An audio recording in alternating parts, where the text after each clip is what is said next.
Joining us live on the program is going to be Sunil Gavaskar, and we'll get his thoughts on not just that, but also a very important matter, that is India-Pakistan cricket in the shadow of what we have witnessed in Pahalgam. But Saeem bhai, before I get into the more serious stuff, what have you made of the IPL so far? I mean, unlike last season where we saw many high-scoring encounters, this time it's been not high-scoring encounters, some games where bowlers have really come to the fore. But overall, have you enjoyed this, or has it been a bit underwhelming this season so far for you? No, as a matter of fact, I think this time also it's been very good because, it's been a very good balance between bat and ball. And therefore, yes, we haven't seen too many 280 plus scores. But the way some of the bowlers have bowled, some of the low scoring games, in fact, have gone down to the wire.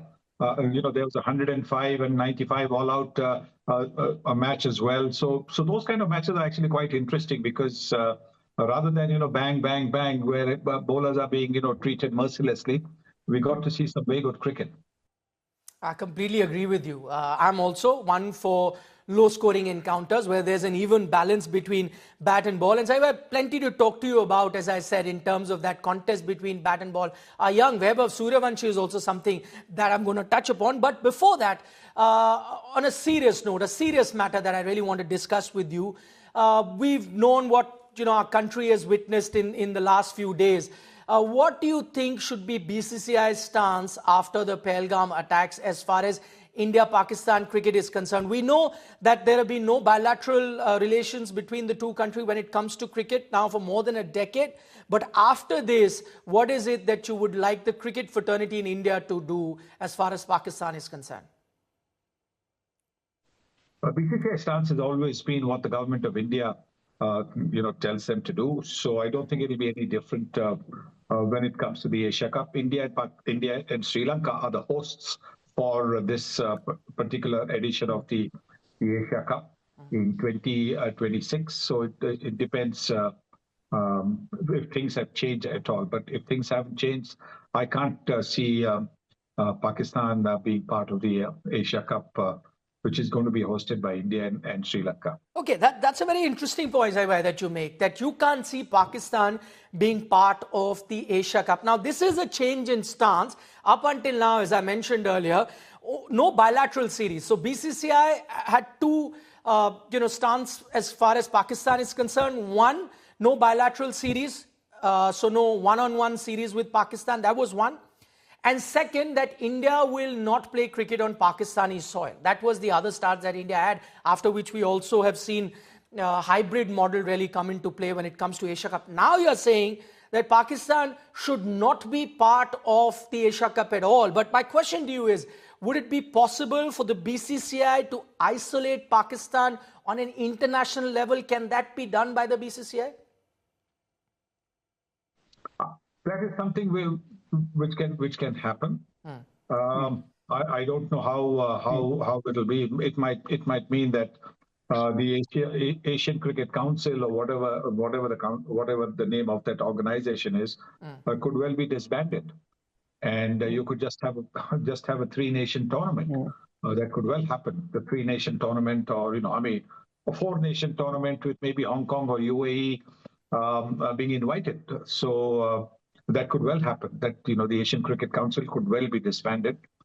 But I think that is dependent on what happens in the next couple of months. Okay. That's another very interesting point that Mr. Gavaskar makes. You think that, for starters, if you cannot have Pakistan out, and if the Asian Cricket Council does not agree with this demand of Indian cricket, then maybe disband the Asian Cricket Council and have a new body in place, have a tri-series instead. Do you think that is possible? Because at the moment, Asian Cricket Council, the presidentship is on a rotational basis. And if I'm not wrong, this is Pakistan's chance to be the president. So you'll have a Pakistani representative heading the Asian Cricket Council. Thereby, it's going to be very tough then to not have Pakistan in that Asia Cup tournament. But you come up with another solution. You say disbanding it. Come up with another sporting body and ensure that there is no tournament with Pakistan, even if that means have a tri-series or a four-nation series. Am I stating the facts correctly, as you've just said? It could well happen. It could well happen that India decides to pull out of the Asian Cricket Council. It could well happen. And India then says that, look, we are going to have a 4-nation tournament or a 5-nation tournament and invite Bangladesh, Sri Lanka, Afghanistan. And it could well be that if the tournament is held in Bangladesh or the tournament is held in Sri Lanka. But if India is going to be the host, then India will host it in India. So that could well happen. I won't be surprised at all, that the Asian Cricket Council gets disbanded with what's been happening. I mean, if you've got two countries, fighting against each other, then it's a little bit difficult to play sport with each other, isn't it? Okay, all very valid point made by Mr. Gavaskar. Saima, stay on with us. We'll get back to you. We'll talk about the IPL. But for now, I want to focus on these big statements that Mr. Gavaskar has made. His point of view when it comes to India-Pakistan cricket. And as you've just heard, Mr. Gavaskar not mincing his word. He's made it very clear that it's difficult to play sport with Pakistan at the moment. He's also gone ahead and said that if the need be, dismantle the Asian Cricket Council. So that's the other firm stand that Mr. Gavaskar has taken against Pakistan. He's gone on to suggest that if need be, you could have a 4-nation series without Pakistan. And of course, he does mention the fact there that India and Sri Lanka are hosts. They are allowed to take any decision, take it to the Asian Cricket Council. But if the Asian Cricket Council, that also includes Pakistan, is not ready for it, then disband it, come up with another body. If I was to just sum up what Mr. Gavaskar has said, what he's effectively saying is that terror and cricket cannot go hand in hand. That's exactly what Mr. Gavaskar is saying. And the first casualty could be the Asia Cup, which has been happening for some time now. Remember, India are not playing bilateral series with Pakistan, but they have been engaging with Pakistan when it comes to multi-nation tournaments, whether that was the World Cup, whether that is the Asia Cup. Of course, there's still some time for the World Cup, but for starters, as Mr. Gavaskar, who we also consider as the voice of cricket in India, former captain and a legend of the sport, he makes it very clear that you cannot engage in any sort of cricketing activities with Pakistan so long as that there is terrorism that is being sponsored from Pakistan soil. Okay, Sunil Gavaskar still with us. Saibhai, let's talk about MS Dhoni. Now, everywhere he plays, we've seen it for the last few seasons. It's a packed house. That is how much the country really loves MS Dhoni. But the one thing that we saw with CSK was the fact that they trusted experienced players more than youngsters. While the entire IPL seemed to believe that T20 cricket is all about youngsters, CSK had a very different formula. They said, no, we'll go with experience rather than youngsters. And that's a formula that seemed to have worked for CSK for so long. They are the most successful team in IPL history alongside Mumbai Indians. What has really happened to that formula? Because this season, to put it mildly, their performance has been abysmal. The only thing is that, the experienced players haven't done well. And at the same time, we've had a situation where there haven't been any youngster really who has, come to the fore. And which is the reason they seem to be struggling, and which is the reason why they are out of the race this time around. In general, because I spoke about MS Dhoni, what do you make of Dhoni's performance this season? Because, he could have had good season, bad seasons with the bat, but Dhoni, the skipper, was always spot on. This time, he cuts a very lonely figure on the field, things not going according to plan, the team really falling apart. What have you made of the entire season for MS Dhoni, both as a batter as well as a skipper? Well, look, I think in sport, and particularly in cricket, if you're batting really well and you spend some time at the non-strikers end in any form of the game, you don't get strike because the other batter is batting 5 balls, they're taking a single of the 6th ball, you don't get much of the strike. Then even if you've batted well, even if you've got a 30 of just maybe 20 deliveries before that, you suddenly have lost the rhythm because you have been stuck at the non-strikers end. Now for MS Dhoni, he hasn't played since the last IPL. It's never going to be easy for him to be able to come and start hitting the ball out the middle of the bat straight away. He's done that. a couple of times, but not as consistently and as regularly as he was doing. So, as far as that batting aspect is concerned, that is where I think he's had a little issue. As far as wicket keeping is concerned, absolutely no issues whatsoever, because he, is still lightning quick, and he's been making some brilliant stumpings. And as far as the captaincy is concerned, look, a captain is any captain, any coach is only as good as his team is. So if you have a good team, the captain and the coach look very good. If you don't have a good team, then the captain doesn't look good, the coach doesn't look good. And at this particular point of time, the CSK team is not a team that anybody fears, and which is the reason why they are in that position that they find themselves in. Okay, Saibhai, fair point. You've highlighted all the big problems that CSK have been facing this season. But, I'll go back to that MS Dhoni question. What do you make of his decision to play this season? Do you think it was a wise one? Has he, gone past his, prime? Or do you think he had another season in him? Or do you think he's played a season one too many? What have you made of his decision to continue? Look, any player takes a decision basically, not so much about himself.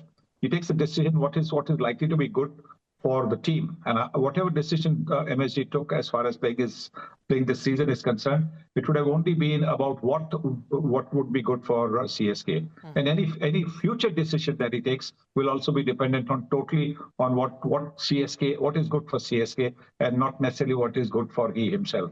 So let me ask you that question directly then. What do you think is good for CSK for next season? Now, this season is done and dusted. You said the decision has to keep the team in mind. So keeping the team in mind, what do you think is the right decision? You have another season with MS Dhoni, or you look beyond him? Yeah, first and foremost, they've got to get their auction strategy right. I'm not too sure that their scouting team is as good as the scouting teams of the other teams. That said, we must not the scouts must not rely only on, say, the Jharkhand League or the UP League or some other league, because over there to hit the sixes on small grounds against pretty ordinary bowling is not the way to pick your players. Look at all those who have been such big hitters in all these leagues. Apart from the odd one, just about everybody fails. Why? Because they're playing international quality bowling. So if you have to look at anybody, you've got to look at some of the bowlers more than anything else. And you've got to strengthen that bowling attack, because look, if your bowling attack is such where the bowlers can, restrict the opposition, keep getting wickets. And that, if you go to now the Mumbai Premier League is also going to start at the end of this IPL. Yeah. So I would imagine that whoever you want to see, you want to look at the bowlers more than the batters.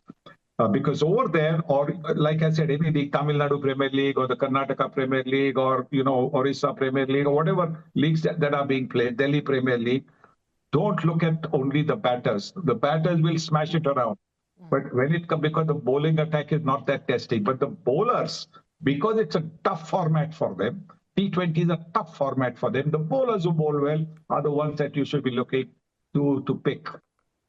Okay, those are the things that CSK will have to look at next season. Of course, remember, there's not going to be any big auction. It will be a minor auction. They, of course, can let go of some of those players that they've got for the next 3 years. But the problem really is that it's the start of that 3-year cycle before you have the mega auction.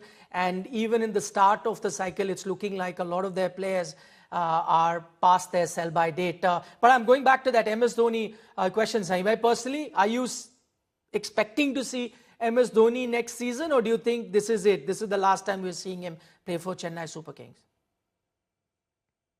Yes, I said for me individually, I would like to see MSD play keep on playing forever. Yeah, I'm sure everyone would want to do that.